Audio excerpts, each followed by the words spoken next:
Welcome to Take It from the Iron Woman. My name is Susanne Müller, your host and the Iron Woman. This podcast is about empowering yourself and others to make real changes in the world. You will hear from everyday, smart, sophisticated, hip people like you and me. Not everybody has to be an Iron Woman to impress the world. Together, we will learn from the sports and business leaders how you can become a more successful person as an entrepreneur or a leader. It's one step at a time, one day at a time. Take your steps now. Take your big steps now. Join me on this journey to success. This podcast is being sponsored by Get Loopy. On episode 41, you can hear the story of Isabel, the co-founder and CEO. Get Loopy, get a 20% discount off your first order. GetLoopy.com. Take it from the Iron Woman. We only have special guests, and today we have Noel from Singapore with us. Noel, welcome first of all. And we met in 2009 in Kathmandu at the Appreciative Inquiry Conference. So many years of friendship, mostly on Facebook these days. But introduce yourself. Who's Noel? Who's going to join us today? Indeed. Thanks, Suzanne, for the welcome to be a guest on your podcast show. And secondly, it's great to be able to reflect on the 10 years since we met in Kathmandu at the Appreciative Inquiry Conference in 2009. Time has flown, not too swiftly, but it's a friendship mediated primarily over Facebook, as you mentioned. Thanks again. Well, basically, I'm based in Singapore. I work in the pharmaceutical sector. I have been an OD practitioner, OD as in organization development practitioner for the last 20 plus years, working with people and leaders as they go through change and the challenge of change. That's how I would describe myself. Father to 3 and husband to 1.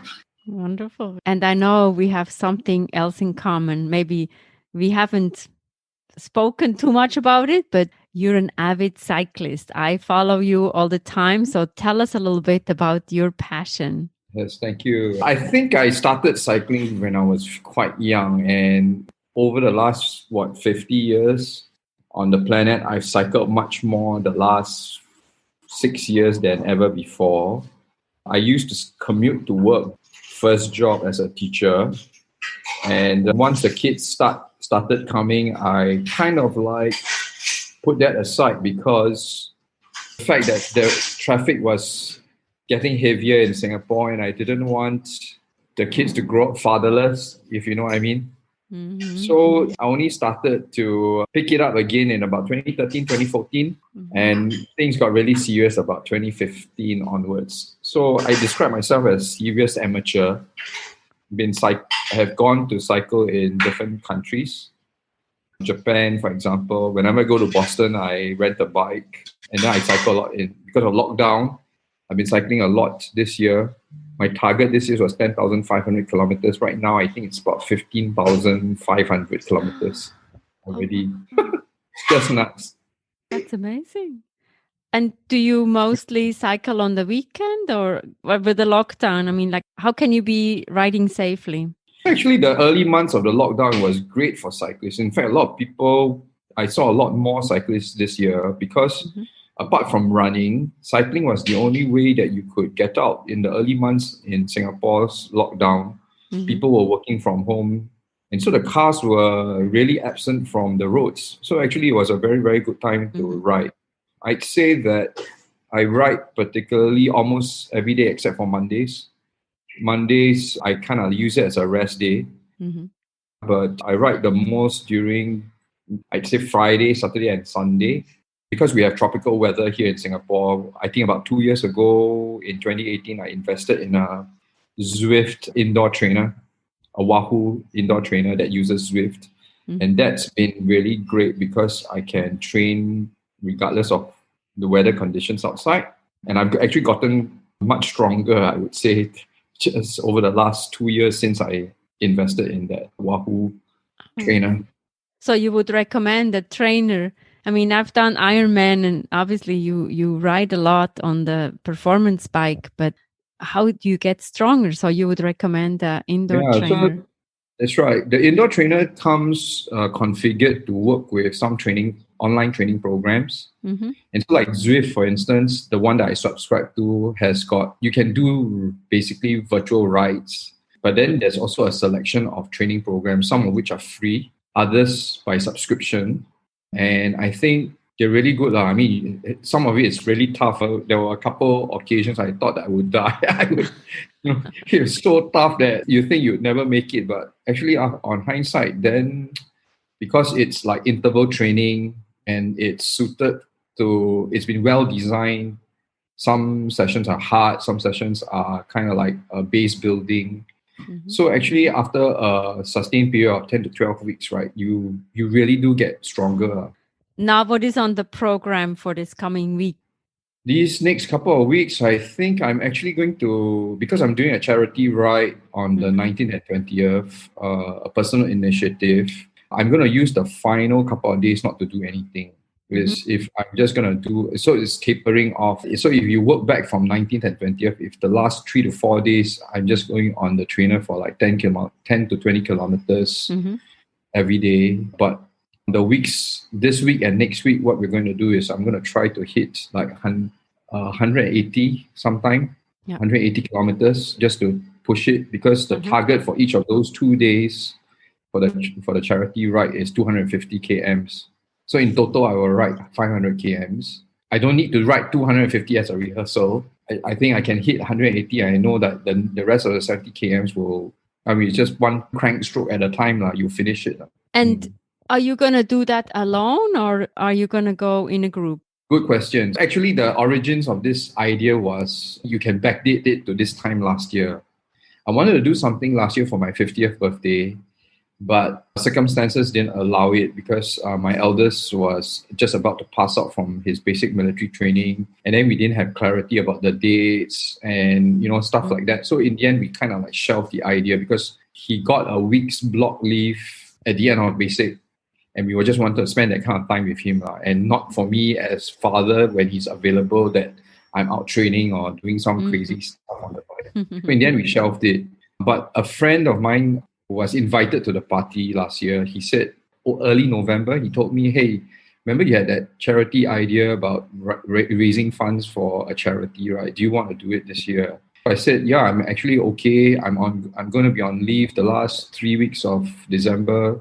Why not do something? And so he began telling me that he was thinking about doing something to raise some money for Race Against Dementia, a UK-based charity for dementia research, because a close family member of his has been diagnosed with early onset dementia. And then on my part, I wanted to do something for the institution that has been caring for my wife since she was diagnosed with cancer in 2016. So that's the National University Cancer Institute, Singapore. The money that is raised will go to actually 3 buckets, of which I've identified one to be a particular need this year. So the cancer fund that the institute runs looks after financially disadvantaged patients, practitioner education, so I mean doctors in oncology, yeah. And then a third bit is therapies, research into therapies, because there are some cancers that I discovered that are primarily very Asian in origin, that there's a high propensity of Asian people getting certain kinds of cancers. And the National University Hospital and the School of Medicine, I've been told, world-class in some of these cancers. Because of COVID-19's hit on the economy, I kind of like when I reached out to the hospital, I said, I want to do this for you guys because of the care that my wife has been getting these 4 or 5 years. And they were very open to the idea of me doing this. But I've designated that the funds that are raised this year will go to needy patients and their families. Because I imagine with COVID-19 having a hit on the economy, it's quite tough for those people who are maybe not well insured and are struggling because to maintain a livelihood, right? That's the context. Wonderful. So are you going to ride with your friend? So you're raising money for the hospital in Singapore and your friend will be raising money for the UK organization, Yeah. but are you going to ride together? We're riding together. Yeah. He is based here in Singapore, so he can't fly. I mean, he can get back to the UK, but the UK is in pretty bad shape right now, lockdown wise. He's gonna stick around, and so we are going to ride together.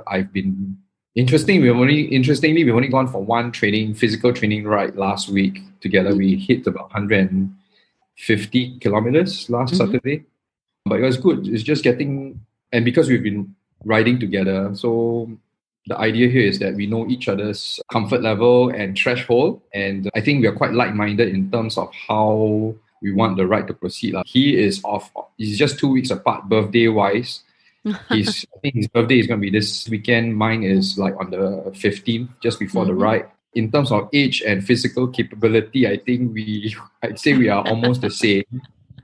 We're trying to make it through and make it through in one piece, if I would describe it that way. So it's moderate. We're aiming to kind of like hit an average pace of about 25 to 26 kms per hour. So that would make it like about 9 to 10 hours moving time a day. You mapped out the route throughout Singapore, and do you have to do laps, or how does that look like? Very good question. If you talk about east-west straight line distance, east-west Singapore is, I think, about 40 kilometers. North-south is about 20 kilometers straight line. Yeah. The perimeter, if you do roads, it's depending on whether you talk about around the island, the conventional one, that's about 110. And then if you do an extended round island, that's usually about 130. So yes, your guess is correct. I would need to do laps in 3 locations where the roads are quieter, typically near our airports and air bases. We probably do, try to accumulate some kilometers, maybe about 15 to 20 kilometers each time in those 3 locations. And since I know from my Ironman, what do you eat? What do you drink? I'm curious. And when? So this is why it's easy to work with my friend, right? Because I think both of us are quite easy with food, but one thing we know that as we get, moving into our 50s. So one of the things that we decided was let's not have heavy Asian food, which is like I don't need to have heavy lunches, like eat when we go along. So muesli bars, nuts. There will be a support vehicle coming alongside. Because I was a teacher many, many years ago, and I still occasionally ride with some of my students. One of them has volunteered to be the support vehicle driver and the mechanic, and another one is pacer. In the car, we'll be getting bananas and sandwiches and Japanese rice cakes. Yeah. Japanese rice cakes. So basically easy to eat, not too heavy. Of course, we are also buying some boxes of gels, but if you take energy gels all the time, your system is going to revolt, because it's sweet and while it's easily digestible, you also don't want to keep on taking that. So that's food wise. I know from the Ironman, I was taking in something every 20 minutes. Obviously, I did 180 kilometers. I set my watch that I would remember, because after a while, I think you tend to forget. Are you going to do that too? Or you have the support car to remind you, hey, it's time to eat? I think we are balancing between like a good place to stop. You can eat on the go. Of course, you have some bars that are with you. So the muesli bars in your pocket, so you could grab and chew and munch on the food. I think there are some places where we will stop for a rest break, stretch our legs a bit. And that I've kind of like timed it at about 8 intervals of between 80 to 100 kilometers, where we are fairly safe in a isolated car park where the car could, pull alongside us. We could stretch our legs, and then that's where we could have the sandwiches or the rice cakes or the bananas. Right, bananas are a particular favorite because it's like easily digestible, high energy, and they taste good. I think regularly on the ride, but there were specific points where we will pause for a bit longer. Given that we're in the tropics, one of the concern is the heat. So we're starting about 4 a.m. ish on the first day, and then we want to try to stay out of the sun at about lunchtime. So I think the designated lunch break will be about 90 minutes, but it's really just to rest the body, cool down, take a nap if you need to. And get ready to just finish up. Up. And can we follow you? Sure. What will happen is that the hospital's Facebook page yesterday has already launched a campaign. Although the giving site has been collecting donations since 2 Mondays back, and we've actually crossed the 50% mark. Going back to your question, yes, you can follow. I think some in the car there will be somebody from the hospital doing the live feed pictures and stuff like that. And then I think my daughter will come along also to update my own personal Facebook album that I've set to public settings. I could share that. And if your listeners want to follow, sure. We want to be part of this venture. Wow. Thank Good you luck. so much for the support. I know how that is. And if the listeners think, so it's 250 kilometer one day, and then you go home and sleep, and then you do the same the next day, that's a lot of work. Maybe we can have another podcast after you've done it. So that would be interesting. We'll talk. Thank you. Thank you very much. Wow, good. Take It From the Iron Woman. We have episodes every Monday, every Wednesday. Take It From the Iron Woman is a podcast for cool people, sophisticated people from around the world. We've had guests from all continents, and we had episodes in different languages: English, Spanish, Swiss German, and German. Don't miss out. There are episodes for everybody. Take It From the Iron Woman is also a book. You can order it on Amazon as an ebook or a paperback. And coaching and mentoring is available. Check on the website. All the news are there. Thank you so much for listening.